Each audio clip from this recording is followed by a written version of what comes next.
In psychoanalytic, the unconscious process are at the root of all forms of neurotic symptoms and behaviors.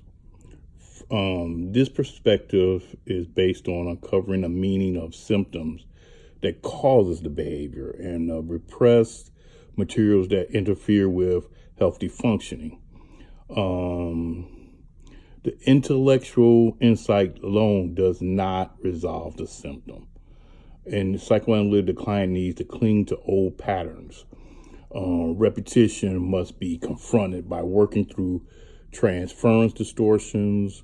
So the major concept, a major approach in psychoanalytic is the concept of anxiety. Anxiety is a feeling of dread that results from repressed feelings, memories, desires, and experiences that emerge to the surface of awareness. It can be considered as a state of tension that motivates us to do something. It develops out of conflict among the id, ego, and the superego over control of the available psychic energy. The main functions of anxiety is to warn of impending danger.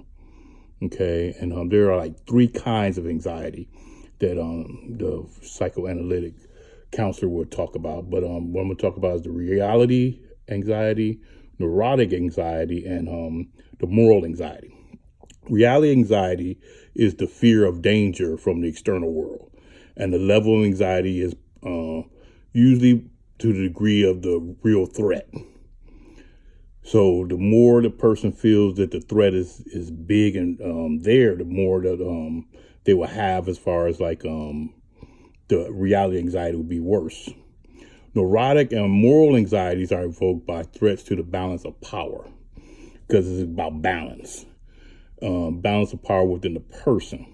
They signal to the ego that unless appropriate measures are taken, the danger may increase until the ego is overthrown. Neurotic anxiety is the fear that the instincts will get out of hand and cause the person to do something for which she or he will be punished. The moral anxiety is the fear of one's own conscience. People with a well-developed conscience tend to feel guilty when they do something contrary to their moral code. When the ego cannot control the anxiety by rational or direct methods, it relies on indirect ones. And this is when things like the defense mechanisms kick in. Okay, and there are several defense mechanisms. And the thing is like they're there to protect the ego. The defense the mechanisms employed depend on the individual's level of development and the degree of anxiety. The defense mechanisms have two basic characteristics in common. They either deny or distort reality, or they operate on a unconscious level. Okay, and some of the main defense mechanisms are like denial, closing one's eyes to the existence of a threat to their own reality. So they'll go into denial that this is not really happening. Projection is when you attribute onto others unacceptable desires and impulses that you have. Okay, displacement is directing the energy toward another object or a person when the original object is inaccessible or you can't do anything to it. So it's like you could get like angry at like your boss, and then you'll come home and you'll take it out on your wife and your kids or your husband and your children. You'll take it out on them because you can't do it to your boss.